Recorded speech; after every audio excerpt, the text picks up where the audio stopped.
Close your eyes now and let your breathing slow. Feel yourself drifting away from wherever you are, drifting across oceans and continents until you find yourself in the very heart of Australia, in a place where the earth glows red beneath an endless sky, where time moves differently, where ancient stories whisper on the wind. Part 1. The First Light. It is just before dawn in the red center. The air is cool and still, holding that perfect temperature between the cold desert night and the warmth that will come with day. You are standing on red sand that feels soft beneath your feet, fine as powder, ancient as the stars themselves. Above you, the sky is deep indigo, still scattered with the brightest stars. The Milky Way stretches across the heavens like a river of light, just as it has for millions of years. The Aboriginal people call it many names. Some see it as a great emu running across the sky. Others see the paths their ancestors walked among the stars. In the distance, you can see it, Uluru, the great red rock rising from the flat desert plain, like a sleeping giant. From here, perhaps 20 kilometers away, it appears blue in the pre-dawn light, a deep, mysterious blue that seems almost unreal. You know that as the sun rises, it will transform through a spectrum of colors, from blue to purple to deep red to brilliant orange, a daily performance that has taken place for over 600 million years. You begin walking slowly across the desert floor. There is no hurry here. Time is different in this place. The Aboriginal people, the Anangu, have lived with this land for over 60,000 years. They understand that the desert teaches patience, that the land reveals its secrets only to those who move slowly and watch carefully. The sand crunches softly beneath your feet. Around you, spinifex grass forms small, perfect circles, each plant like a golden crown sitting on the red earth.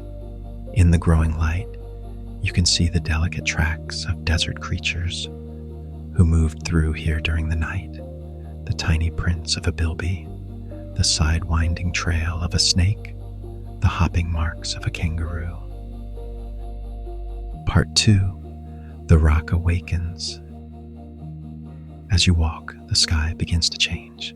The indigo fades to violet, then to the softest pink. The stars disappear, one by one, like candles being gently blown out, and Uluru begins its transformation. First, the blue deepens to purple. The rock seems to glow from within, as if it holds its own light. You stop walking and simply watch. This is what people travel from all corners of the earth to see. This moment when the ancient rock awakens. The purple shifts to burgundy, then to a deep, rich red. You can see the texture of the rock now, the vertical striations that run down its sides like the marks of giant fingers, the caves and hollows that hold rock art, painted by hands thousands of years ago, the watercourses where rain, when it comes, creates temporary waterfalls that cascade down the sacred surface. Then, just as the sun breaks over the eastern horizon, Uluru catches fire, not with real flames, but with light so brilliant, so intensely orange-red, that the rock seems to be burning. This moment lasts only minutes, but in those minutes, you understand why this place is sacred. You are watching something timeless, something that connects you to every human who has ever stood here and watched this same sunrise. The Aboriginal people have a word, Chukurpa. It means the dreaming or the dream time. It is their law, their knowledge, their stories of creation. In the Chukurpa, the world was sung into existence by ancestral beings who traveled across the formless earth, creating mountains, rivers, rocks, plants, animals, and people as they went. Uluru was created by these beings. Their battles, their journeys, their very bodies became the rock you see now. Part 3. Walking in Sacred Space. You continue your slow walk toward Uluru. The sun is fully up now, and the temperature is rising, but it is still comfortable. The desert around you is not empty, as many people imagine. It is full of life. You just have to know how to see it. A small lizard scurries across your path, a central bearded dragon with its spiky collar and ancient eyes. It pauses on a rock, doing its morning push-ups, displaying to any rivals that might be watching. Its scales catch the light, shimmering with iridescence. In the distance, you hear the call of a bird, the musical notes of a singing honey-eater. Then another sound, the soft coo of a crested pigeon. The desert is waking up just as you are, beginning its daily rhythm of survival and beauty. You are closer to Uluru now, close enough to see that what appears smooth from a distance is actually deeply textured. The rock is sandstone, compressed and hardened over hundreds of millions of years. It was once sand at the bottom of an ancient sea. Then the earth moved, tilting the layers so they stand nearly vertical. What you see above ground, this massive monolith that rises 348 meters above the plain, is just the tip. Most of Uluru extends deep underground, like an iceberg in reverse. As you approach, you notice the rock is not uniformly red. There are patches of gray, areas of orange, streaks of darker brown. Lichens grow in sheltered spots, adding silver and green to the palette. In the caves and overhangs, you can see the soot marks from countless cooking fires, evidence of tens of thousands of years of human presence. You find a shaded spot beneath an overhang and sit down. The rock behind you still holds the coolness of the night. You are sitting in a gallery of ancient art, handprints, symbols, stories painted in ochre and charcoal. These are not yours to interpret. They hold meanings that belong to the Anangu people. But you can appreciate their beauty, their age, their connection to something greater than yourself. Part 4. The Stillness of Noon. Time passes slowly. The sun climbs higher, and the desert enters its midday stillness. The animals have retreated to shade. Even the flies, those persistent companions of the Australian outback, have become less active. The only sound is the whisper of a slight breeze moving through the spinifex. This is the time when the desert seems to sleep. The red earth radiates heat. The air shimmers. In the distance, mirages appear, false pools of water that vanish as you approach them, reminding you that this land is master here, not humans. But you are comfortable in your shaded spot. You have water. You have time. You simply sit and absorb the peace of this place. In this stillness, you begin to understand something about Uluru. It is not just a rock, not just a geological formation. It is a presence. It has a weight, a gravity that goes beyond physical mass. Aboriginal people call certain places powerful sites, places where the energy of the Chukurpa is particularly strong. Uluru is one of the most powerful sites of all. You think about the hundreds of thousands of people who come here each year, seeking something. Some come for the photographs, for the chance to say they've been here, but many come searching for something deeper, meaning connection, peace, wonder, The land offers all of these things to those who approach with respect. Part 5. The colors of afternoon. The afternoon brings new colors as the sun begins its descent toward the western horizon. Uluru transforms again. The harsh red of midday softens. Shadows appear in the vertical grooves, adding depth and dimension. The rock becomes more three-dimensional, no longer a flat silhouette, but a complex form with curves and angles, ins and outs. You decide to walk around the base. This is a journey of about 10 kilometers, a circumambulation that the Anangu have made for countless generations. You walk slowly, respectfully, observing the signs that tell you when you are passing through sacred areas where photography is not permitted, where certain ceremonies have been performed for thousands of years. As you walk, you notice the different faces of Uluru. Each side has its own character. Here, a massive cave where water has carved out the softer stone. There, a series of parallel grooves that look like someone dragged their fingers down the rock face. In another spot, a formation that resembles the face of a lizard or perhaps a serpent. You pass waterholes, some dry now, waiting for rain, others holding permanent water, precious and life-giving. Around these permanent water sources, the vegetation is more lush. Trees grow, desert oaks with their drooping needles, ghost gums with their pale trunks, mulga with its silver-gray leaves. Birds gather at these waterholes. You see a flock of budgerigars, not the large, colorful pets that people keep in cages, but small, wild, green budgies that move in flocks of hundreds, chirping and chattering. They swoop down to drink, then up again into the safety of the trees. A wallaby hops across your path, pausing to regard you with gentle, curious eyes before continuing on its way. It is a red kangaroo, perfectly adapted to this environment, capable of going weeks without water if necessary, getting moisture from the plants it eats. Part 6. Sunset's Glory.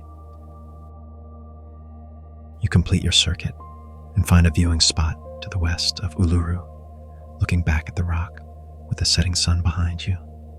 Other people have gathered here, the sunset viewing area, but there's a hush over the crowd.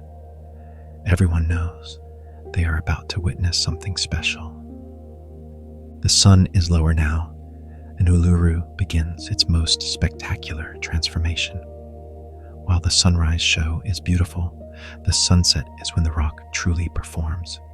The colors come in waves, each more intense than the last. First, a warm red, the color of terracotta or clay. Then, as the sun drops lower, a deeper red, like wine or blood. The shadows lengthen, turning purple and blue in contrast to the illuminated faces of the rock. Then comes the moment everyone waits for, that brief period when the sun is at exactly the right angle, and Uluru turns a brilliant, almost fluorescent orange-red. It seems to glow with its own light, a beacon in the desert, a flame that burns without consuming. Some people photograph this moment frantically, trying to capture what cannot truly be captured. Others simply watch, understanding that some experiences are meant to live only in memory and heart. You watch in silence as the sun sinks lower. The orange fades to burgundy, then to a deep purple-brown. The sky behind the rock explodes with color, orange and pink and gold and purple, all swirled together like a cosmic painting. The few clouds catch fire, blazing with reflected light. Then finally, the sun touches the horizon and quickly slips below it. The colors fade. Uluru returns to its nighttime blue. The sky darkens. The first stars appear. Part 7. The Desert Night. Night falls quickly in the desert. One moment there's light, the next there are shadows, and then there is darkness. But such darkness, without city lights, without even the moon tonight, the darkness is complete. And in that darkness, the stars emerge. You have never seen stars like this. The Milky Way is not a faint band, but a brilliant river of light, so dense with stars that it almost hurts to look at it. You can see the dark spaces between the stars, the cosmic dust clouds that the Aboriginal people incorporated into their constellation stories. You lie back on the still warm sand and simply stare upward. The universe spreads above you in all its glory. You can see satellites moving slowly across the sky, human technology floating through the ancient cosmos. You see shooting stars, meteors burning up in the atmosphere. You see the steady, unchanging stars, the guided navigators and storytellers for millennia. In the darkness, the desert comes alive with sounds: the chirp of crickets, the call of a nightjar, the distant howl of a dingo. These sounds do not disturb the peace. They enhance it. They remind you that you are not alone, that this land supports countless forms of life, all adapted to the harsh beauty of the red center. The temperature drops rapidly, as it always does in the desert at night. The air that was scorching at midday is now cool, almost cold. You wrap yourself in a blanket and continue your stargazing. Part 8. Reflections and Return.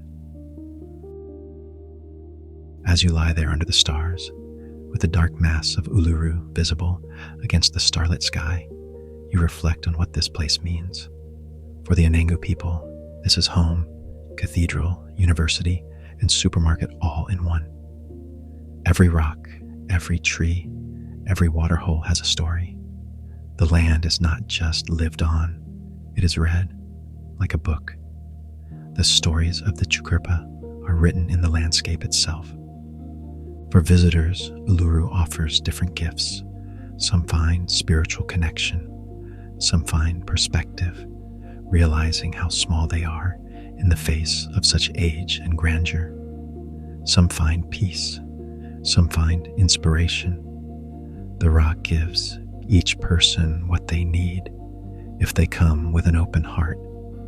You think about the journey you have made today, from the pre-dawn darkness to the first light, through the heat of midday, around the base of the rock, and finally to this moment under the stars. It has been a full day, but it feels like a lifetime. You feel changed somehow, quieter, inside, more connected to something vast and ancient. The Aboriginal people have a concept called caring for country. It means that humans are not separate from the land, but part of it, responsible for it. By caring for the land through proper practices and ceremonies, they care for themselves and for all living things. This relationship is not about ownership. It is about belonging and responsibility. As you prepare to sleep under these ancient stars, you feel a sense of gratitude.